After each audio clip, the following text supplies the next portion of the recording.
मैं तो ओवैसी जी आपसे कहना चाहता हूँ, आपकी राजनीति सिर्फ हैदराबाद तक की है, वहीं रहेंगे आप, उससे आगे आ नहीं सकते। सारा मुस्लिम आपको जान गया है और उत्तर प्रदेश की सारी जनता, सारे मुस्लिम ओवैसी जी को एक्सेप्ट नहीं कर रहे हैं। और हमारे देश की जनता और हमारे मुस्लिम भाई थोड़ा कम पढ़े लिखे हैं और कारोबार से भी पिछड़े हुए हैं, उनको बड़े आसानी से ऐसे खतरनाक लोग, ऐसे वकील, ओवैसी जी ऐसे लोग बड़े आसानी से हम मुस्लिम भाइयों को बहका लेते हैं। सारे ही लोग इनको ओवैसी जी को जान गए हैं, ये कौम परस्त ना थे, ना होंगे, ना रहेंगे। सारा देश का मुसलमान समझ गया है कि ओवैसी जी जो हैं वो मुसलमानों के दुश्मन तो हैं, पूरे देश के भी ये दुश्मन हैं। अरे आप मुस्लिमों के लीडर नहीं, आप मुस्लिमों के दुश्मन हैं, देश के दुश्मन हैं। हिंदू मुस्लिम भाई और सारे मजहब के लोगों के और दलित भाइयों के, सबके आप दुश्मन हैं। ओवैसी जी आपको अब देख लीजिएगा, उत्तर प्रदेश में चुनाव है,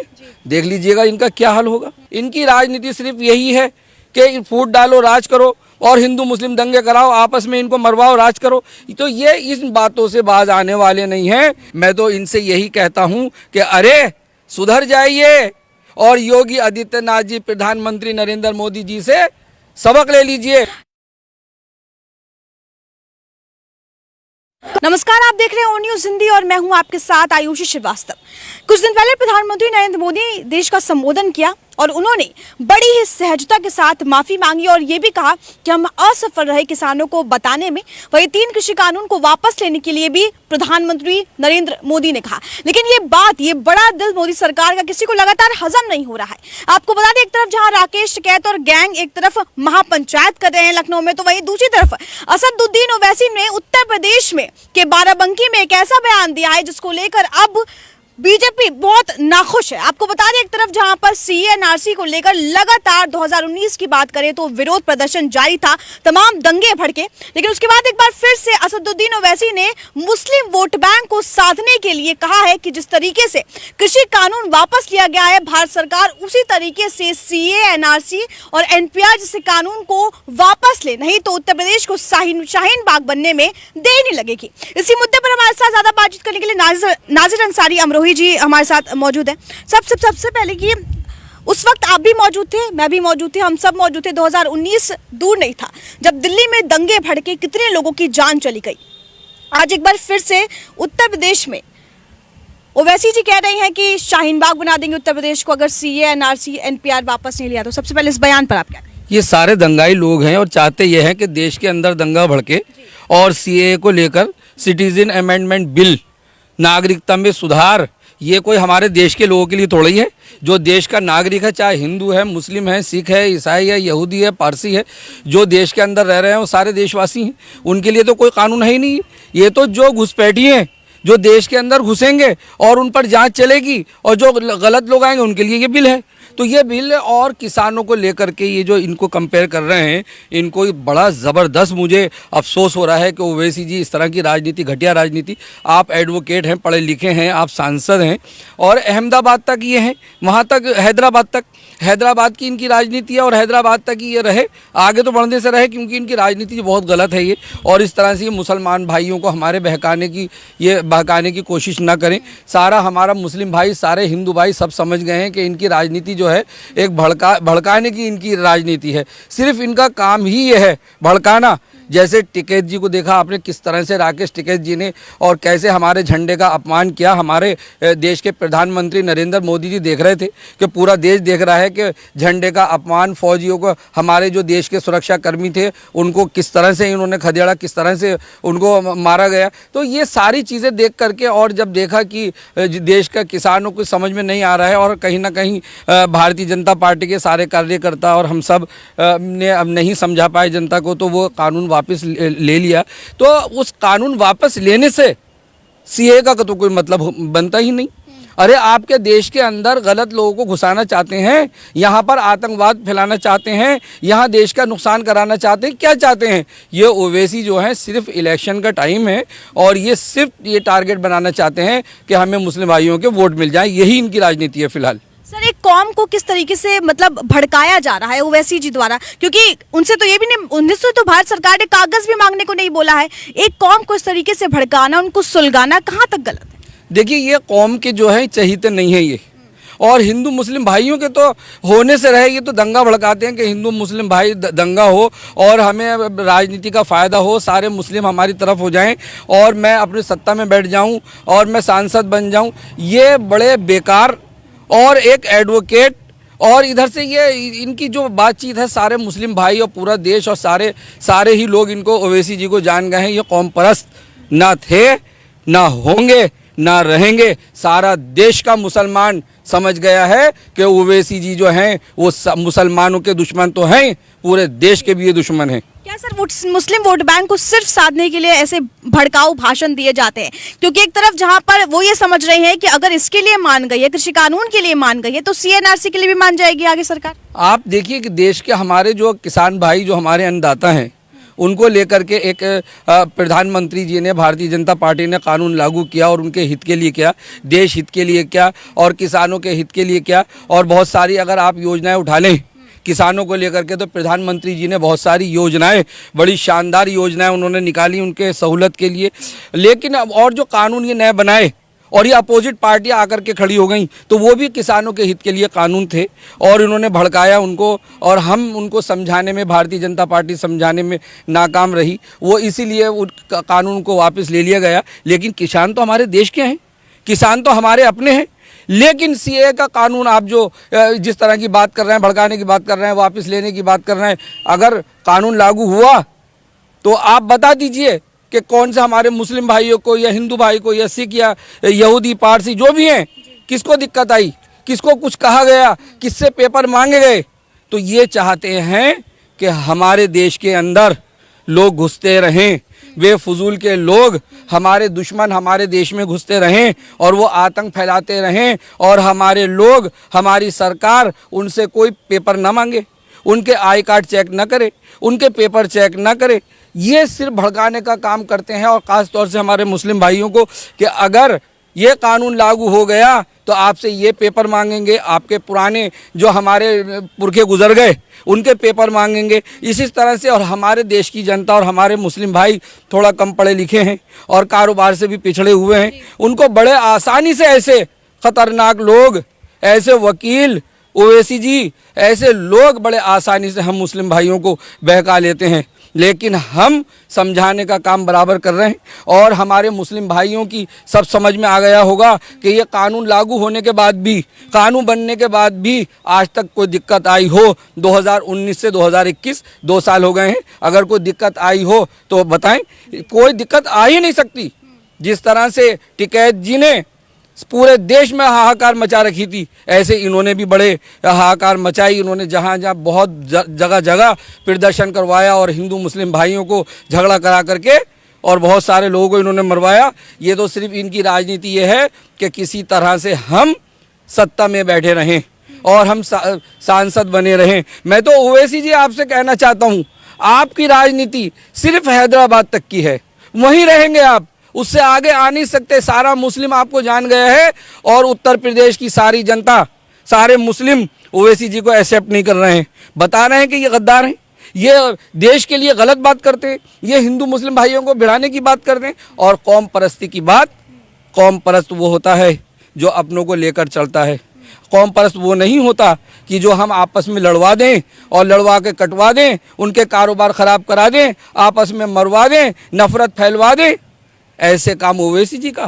कौम परस्त की बात करते हैं, मुस्लिमों के लीडर बनने की बात करते हैं। अरे आप मुस्लिमों के लीडर नहीं, आप मुस्लिमों के दुश्मन हैं, देश के दुश्मन हैं। हिंदू मुस्लिम भाई और सारे मजहब के लोगों के और दलित भाइयों के, सबके आप दुश्मन हैं। ओवैसी जी आपको अब देख लीजिएगा, उत्तर प्रदेश में चुनाव है, देख लीजिएगा इनका क्या हाल होगा। सिर्फ अगर परचम लहराएगा तो जिन्होंने अच्छा काम किया, योगी आदित्यनाथ जी ने, प्रधानमंत्री नरेंद्र मोदी जी ने, उन्हीं का परचम लहराएगा। जी सर, एक बार, ये पहली बार नहीं जब ओवैसी जी ने इस तरह का बयान दिया, इससे पहले भी कई बार उन्होंने बोला है कि NRC जो है, जो अब असम में सिर्फ लागू हुआ है, उसको पूरे देश में लागू करने की बात भारत सरकार ने की थी। तो उन्होंने ये बयान भी दिया था कि ये मुस्लिम को देश से बाहर निकालने वाला कानून है। इस पर आप क्या कहें? देखिए ये सिर्फ ओवैसी जो है हमारे मुस्लिम भाइयों को बहकाने का काम कर रहे हैं। सबके आधार कार्ड बने हुए हैं, पहचान पत्र बने हुए हैं, सबकी डाटा जो है सबके नेट पे पड़े हुए हैं, कंप्यूटरों पे पड़े हुए हैं, डिपार्टमेंट में पड़े हुए हैं। अगर सरकार को चाहिए होगा डाटा 1 सेकंड में सारा उनके पास है। अगर लेकिन ये बहका रहे हैं नेशनल रजिस्टर के, उसके अंदर एंट्री होनी हमारे जो नागरिक हैं देश के, वो तो हमेशा होती है।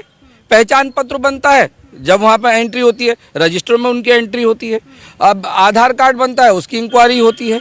राशन कार्ड बनता है, उसकी इंक्वायरी होती है।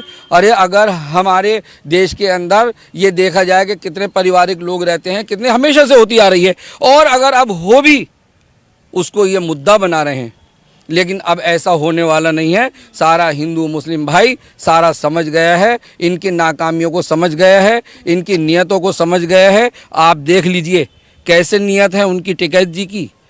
कानून वापस लेने के बाद भी जो कि किसानों के हित में थे, किसान भाइयों का नुकसान करा दिया इन्होंने। अपनी दलाली के चक्कर में नुकसान करा दिया कि जो इनकी 8% की टिकैत जी की, ऐसे लोगों की जो किसान भाइयों को इनडायरेक्ट माल लेंगे और ख़ुद दलाली लेंगे, और दलाली के चक्कर में इन्होंने किसान भाइयों का नुकसान करा दिया। और प्रधानमंत्री जी ने हमारे देखिए कितना बड़ा दिल उनका, और उन्होंने एक ऐसा कानून जो किसान भाइयों के हित में बनाया था उसको माफ़ी मांगते हुए, जबकि किसान भाइयों के हित में था, और उन कानूनों को वापस लिया। लेकिन आज भी ये नहीं मान रहे।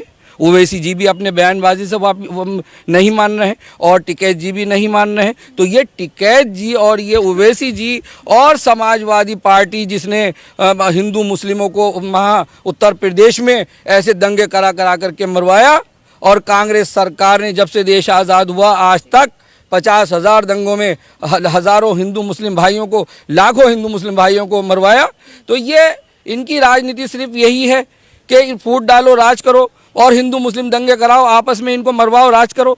तो ये इस बातों से बाज आने वाले नहीं हैं, इनको आदत पड़ी हुई है। इनको तो बड़ा दुख होगा कि भारतीय जनता पार्टी आ गई। जिस दिन से भारतीय जनता पार्टी आई, नरेंद्र मोदी जी की सरकार आई, सारे दंगे बंद हो गए। अटल बिहारी वाजपेयी जी बैठे, उन्होंने मुस्लिमों को जो लखनऊ में झगड़े हो रहे थे शिया सुन्नी बंद करा दिए। इस बात से ये परेशान है कि भारतीय जनता पार्टी के आने से ये दंगे क्यों रुके। दंगे होते थे तो ये राजनीति फ़ायदा उठाने की कोशिश करते थे, लेकिन ऐसा नहीं होने वाला।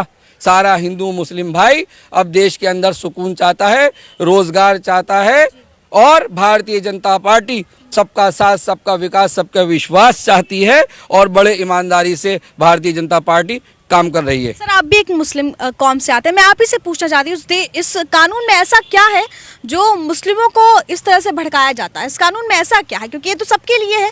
हिंदू जो अल्पसंख्यक हैं, जो सीए है वो अल्पसंख्यकों के लिए, जो पाकिस्तान और बांग्लादेश में जो प्रताड़ित हो रहे हैं। तो उस कानून में ऐसा क्या है कि एक ही कौम को भड़काया जाता है? पाकिस्तान, बांग्लादेश, अफगानिस्तान के यहाँ के लोग जो घुसपैठी यहाँ पर हैं, और जो दोबारा वो ना घुसें, उनके लिए ये कानून बनाया गया। देश के जो नागरिक हैं, चाहे वो हिंदू हैं, मुस्लिम हैं, सिख हैं, ईसाई हैं, यहूदी हैं, पारसी हैं, सारे मज़हब के लोग, सारे लोगों का देश है ये। भारतीय जनता पार्टी बराबर कह रही है, बराबर समझा रही है कि सारे लोगों का देश है, हमारे मुस्लिम भाइयों का सबका देश है। और यहाँ तक कि हमारे जो मोहन भागवत जी है, उन्होंने कहा कि हिंदू मुस्लिम सब भाइयों का डीएनए एक है। सारी बात इनको समझाई जा रही है, लेकिन अपोजिट पार्टियाँ सारे देश की समझ में आ रही है, सारा मुस्लिम भाई भी समझ रहा है, लेकिन ये विपक्षी पार्टियां तरह तरह से किसी न किसी ढंग से वो बहकाने का काम कर रहे हैं कि हम किसी तरह प्रदर्शन कराएं। अब आप देख लीजिए टिकैत जी आज तक हटने को तैयार नहीं है, जबकि कानून वापस हो गए। और 3 कानून की बात थी कि 3 कानून हैं, काले कानून हैं, इन्हें हटाइए, हम हट जाएंगे, और वो हटने के बाद भी नहीं हट रहे। ये सारे मिले हुए हैं, सारी ये अपोजिट पार्टियां। यूपी में जीतने के लिए इस तरीके से एक साथ ये लोग मिलकर काम कर रहे हैं कि ऐसे ऐसे बयान दे रहे हैं? बिल्कुल देंगे, इनकी मजबूरी है, इन्हें देना पड़ रहा है। क्यों? इन्होंने कभी काम नहीं किया। मैं तो इनसे यही कहता हूं कि अरे सुधर जाइए, और योगी आदित्यनाथ जी, प्रधानमंत्री नरेंद्र मोदी जी से सबक ले लीजिए, और भारतीय जनता पार्टी के जैसे मुद्दे हैं, जैसे वो काम कर रहे हैं, अरे ऐसे काम करने लगे अगर आप, तो आप भी सत्ता में आ जाएंगे। और ये इनकी समझ में आने वाला नहीं है। ये इनकी सोच ये बन गई है कि सिर्फ अगर हम सत्ता में आ सकते हैं तो खून खच्चर करा के, हिंदू मुस्लिम भाइयों का खून करा के, आपस में इन्हें लड़ा भिड़ा के, देश की सारी जीडीपी ख़त्म करा के और यहाँ के बेरोज़गारी करा करके, यहाँ नफ़रत फैला करके और हिंदू मुस्लिम भाइयों का डिवाइड करा के हम जीत जाएं, ये ओवैसी जी का और समाजवादी पार्टी का, कांग्रेस पार्टी का, ये सारे लोग जितने भी हैं ये सब मिल गए हैं और भारतीय जनता पार्टी के बढ़िया काम करने से, जो उनकी योजनाएं बढ़िया हैं, उनकी योजनाओं से जल करके ये इस तरह से तरह तरह की बातें ये निकाल रहे हैं और भारतीय जनता पार्टी को और प्रधानमंत्री नरेंद्र मोदी जी को, जिसको पूरा भारत देश और पूरी दुनिया सलाम कर रही है और विदेशी लोग उनको अवार्ड दे रहे हैं, ऐसे हमारे योगी आदित्यनाथ जी, जिनको सारा मुस्लिम भी बड़ा प्यार कर रहा है, उन्होंने सबको मकान दिए, सबको मरम्मत करने के लिए घर के लिए पैसा दिया, सबके आयुष्मान भारत योजना के अस्पतालों के कार्ड बनवाए, सारे बढ़िया बढ़िया काम उनके करने से ये सारे पार्टियां ये जल रहे हैं और जलने के बाद सारे एक हो गए हैं। अरे हो जाइए एक, मैं तो कहता हूँ एक हो जाइए, लेकिन सच्चाई का, ईमानदारी का और काम का ही बोलबाला होगा। भारतीय जनता पार्टी ही फुल बहुमत से जीत कर आएगी और उत्तर प्रदेश में भी भारतीय जनता पार्टी का ही झंडा लहराएगा। बहुत बहुत शुक्रिया हमारे साथ बातचीत करने के लिए। तो ये थे नाजिर अंसारी अमरोही जी, जिन्होंने इस मुद्दे पर खास बातचीत की। देखना काफी अहम होगा क्योंकि ओवैसी के इस बयान के बाद अब तमाम विपक्षी दल एक बार तो उनके साथ आ गए, लेकिन यूपी में कहीं ना कहीं मुस्लिम वोट बैंक को साधने के लिए इस तरह के भड़काऊ बयान ओवैसी लगातार दे रहे हैं। कैमरा पर्सन गुरप्रीत के साथ आयुष श्रीवास्तव, ओ न्यूज़ हिंदी। जय हिंद।